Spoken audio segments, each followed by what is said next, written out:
Hi అండి, నమస్తే అందరికీ. నేను మీ జీకే శ్రీనివాస్ సార్ని. Welcome to Harshit institute. మరి ఈరోజు కరెంట్ అఫైర్స్లో భాగంగా గ్రూప్ 2, గ్రూప్ 1 ప్రిపేర్ అయ్యేటువంటి వాళ్ళకి త్వరలో జరగబోయే తెలంగాణ ఎగ్జామ్స్లో కూడా ఉపయోగపడే విధంగా COP28 అనేటువంటి సమావేశం చాలా ఇంపార్టెంట్. ఎందుకంటే గతంలో జరిగినటువంటి COP27 సమావేశం ఎక్కడ జరిగింది, నెక్స్ట్ ఎక్కడ జరగబోతా ఉంది, అసలు ఈ సమావేశంలో ఏం జరిగింది, ఎలాంటి నిర్ణయాలు తీసుకున్నారు, ఇవన్నీ కూడా మనం మాట్లాడదాం. చూడండి, ప్రపంచంలో కర్బన ఉద్గారాలు అనేటువంటివి ఎక్కువైపోతున్నాయి. ఎందుకంటే మనము ప్లాస్టిక్ని వాడటం అయితేనేమి, వాహనాల నుండి వెలువడే పొగ అయితేనేమి, వీటి వల్ల కర్బన ఉద్గారాలు ఎక్కువైపోయి గ్లోబల్ వార్మింగ్ పెరిగిపోతూ ఉంది. దీంతో సముద్రాలలోకి నీటి మట్టం అనేటువంటిది పెరుగుతూ ఉంది. మరియు ధ్రువ ప్రాంతాల్లో ఉన్నటువంటి మంచు కూడా కరిగి నీటిలో వస్తూ ఉంది. అంటే కరగాల్సిన దానికంటే వేగంగా మంచు కరిగిపోయి పెద్ద కొండలు, అర్జెంటీనా దేశమంతా వైశాల్యం ఉన్న ఒక మంచు పర్వతం కరిగి నీళ్ళలో పడిందంటే ఒకసారి మీరు అర్థం చేసుకోండి. శ్రీకాకుళం జిల్లా అంత వైశాల్యం ఉన్న ఒక చిన్న మంచు ముక్క కడిగి నీటిలో పడిపోయింది. కాబట్టి 2023 సంవత్సరంలో అత్యంత వేడి సంవత్సరంగా రికార్డులో నమోదైనవి. మరి గ్లోబల్ వార్మింగ్ అనేటువంటిది మరి 2023లో నవంబర్ 17వ తేదీన ఒకసారి గ్లోబల్ వార్మింగ్ అనేటువంటిది 2.06 డిగ్రీ సెంటీగ్రేడ్గా కూడా నమోదైంది. మనమేమో కర్బన ఉద్గారాలని 1.5 డిగ్రీలకు మనం తగ్గించాలని నియమం పెట్టుకున్నాం. కానీ అది జరిగేటట్టుగా కనబడటం లేదు. ఇదే గిన జరిగితే ఇలానే పెరుగుతూ పోతే ప్రపంచంలో నీటి మట్టం పూర్తిగా పెరిగేటువంటి అవకాశం ఉంది. మరి దీనికోసం UNFCCC అనేటువంటి ఒక కార్యక్రమం ఉంది. దాన్ని United nations framework convention on climate change అంటారు. మరి ఈ సమావేశాన్ని మనం క్లుప్తంగా ఏమంటామంటే కాప్ అంటాం, కాన్ఫరెన్స్ ఆఫ్ పార్టీస్ అంటాం.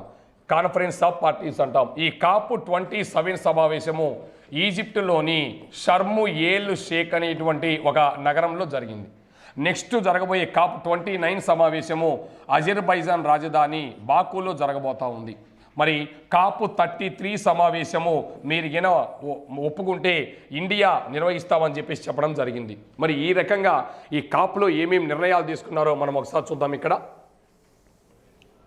చూడండి, మరి ఈ COP28 సమావేశము 2023లో మరి నవంబర్ 30వ తేదీ నుంచి డిసెంబర్ 12వ తేదీ వరకు 13 రోజులు జరిగింది. మరి ఈ సమావేశ అధ్యక్షుడు వచ్చేసి మనకి సుల్తాన్ అల్ జబేర్ గారు.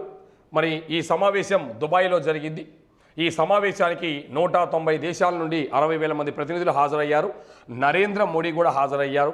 అయితే ఈ సమావేశానికి జో బైడెన్ గారు మరియు అదేవిధంగా జో బైడెన్ గారితో పాటు రష్యా అధ్యక్షుడు వ్లాదిమిర్ పుతిన్ కూడా ఈ సమావేశానికి హాజరు కాలేకపోయారు. ఎందుకంటే మరి రష్యా అధ్యక్షుడు కాదండి, చైనా యొక్క అధ్యక్షుడు జీ జిన్పింగ్, సో అమెరికా అధ్యక్షుడు జో బైడెన్ గారు, మరి చైనా యొక్క అధ్యక్షుడు జీ జిన్పింగ్ గారు ఈ సమావేశానికి హాజరు కాలేకపోయారు. ఎందుకు హాజరు కాలేకపోయారు అనంటే ప్రపంచంలో కర్బన ఉద్గారాలను ఎక్కువగా వెదజల్లుతున్నటువంటి దేశాల జాబితాలో ఇవి మరి టాప్లో ఉండటం జరిగింది. మరి ఏం నిర్ణయాలు తీసుకోవాలన్నా వీళ్ళు వస్తే ఆ నిర్ణయానికి కట్టుబడి ఉండాలి. కాబట్టి ఈ కారణాల చేత రాలేదు. కానీ నరేంద్ర మోడీ మాత్రం ఈ సమావేశానికి హాజరయ్యారు. ఈ నరేంద్ర మోడీ గారు వరల్డ్ మరి గ్లోబల్ క్లైమేట్ యాక్షన్ సమ్మిట్లో కూడా పాల్గొన్నారు. నరేంద్ర మోడీ గారు గ్రీన్ క్రెడిట్ ఇనిషియేటివ్ అనేటువంటి కార్యక్రమాన్ని కూడా ప్రకటించారు. Welcome to Harshit institute. SI కానిస్టేబుల్స్కి లాంగ్ టర్మ్ బ్యాచ్లు కలవు మరియు ఆర్ఆర్బి, SSC, ఫారెస్ట్ డిపార్ట్మెంట్స్కి నూతన బ్యాచ్లు ప్రారంభం. మరిన్ని వివరాలకు ఈ కింది ఫోన్ నెంబర్స్ని సంప్రదించగలరు. సో ఇక్కడ భారతదేశం మాత్రం ఏం చెప్పిందంటే మేము రాబోయే 2030 నాటికి కర్బన ఉద్గారాలను 45% తగ్గిస్తామని, మరియు అదేవిధంగా శిలాజయేతర ఇంధనాలను 50% పెంచాలని వాళ్ళు నిర్ణయించారు. మరి అదేవిధంగా భారతదేశం నెట్ జీరోను 2070 నాటికి అమలు చేస్తామని ప్రకటించింది. ఈ నెట్ జీరోను ప్రకటించిన భారతదేశంలో తొలి రాష్ట్రం తమిళనాడు అయితే, భారతదేశం మేము 2070 నాటికి కర్బన ఉద్గారాలను జీరోకు చేస్తామని చెప్పేసి దాన్ని నెట్ జీరో అంటాం. మరి అదేవిధంగా యూరోపియన్ యూనియన్ వాళ్ళైతే ఫిట్ ఫర్ 55 అనే ఒక డిక్లరేషన్ గతంలోనే చేశారు.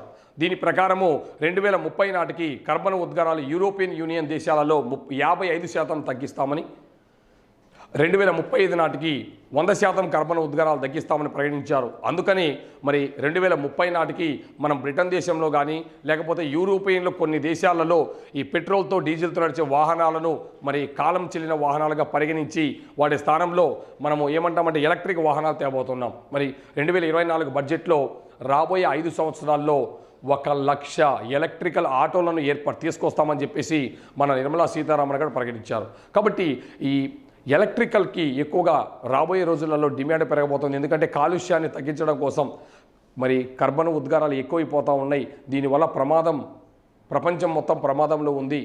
మరి ఇటీవల కాలంలో కరోనా వల్ల కాలుష్యం చాలా తగ్గటంతో ఓజోన్ పొర యొక్క రంధ్రం అనేటువంటిది చాలా వరకు పూడిందంట.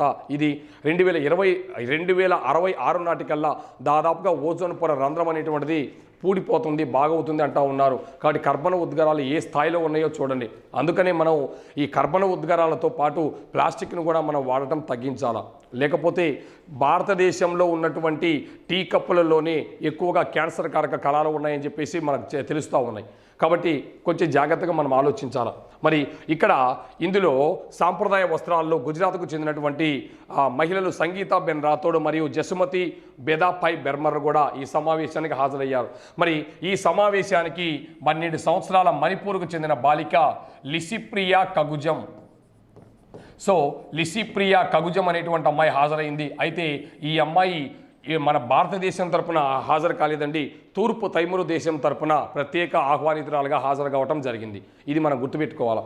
సో ఇక్కడ ఈ లిసిప్రియా కగుజం అనేటువంటి అమ్మాయి మన మణిపూర్కు చెందినటువంటి అమ్మాయి కూడా ఈ సమావేశానికి హాజరైంది. సో ఇక్కడ ఇందులో భాగంగా గ్రీన్ యూనివర్సిటీ అవార్డును 2023 గాను Rajiv Gandhi university of knowledge and technology వాళ్ళకు లభించింది. So Rajiv Gandhi university of knowledge and టెక్నాలజీకి అవార్డు లభించింది. అయితే ఇక్కడ ప్రపంచ ఆరోగ్య డిక్లరేషన్ పైన ఒక సమావేశం జరిగితే చాలా దేశాలు సంతకాలు చేసినాయి. కానీ ఇండియా మాత్రం దీనిపైన సంతకం చేయలేదు. ఎందుకు సంతకం చేయలేదంటే అసలుకు కర్బన ఉద్గారాలు ఎక్కువగా విడుదలవుతున్నటువంటి USA దేశం సంతకం చేయలేదు అని, మేము కూడా సంతకం చేయలేదని చెప్పింది.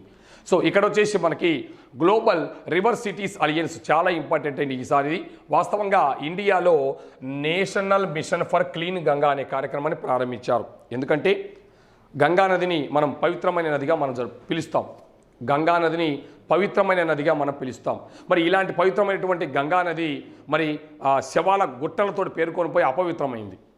దీనికోసం 2004లో అప్పటి ప్రధానమంత్రి మన్మోహన్ సింగ్ గారు 2008లో గంగా నదిని జాతీయ నదిగా ప్రకటించడం జరిగింది.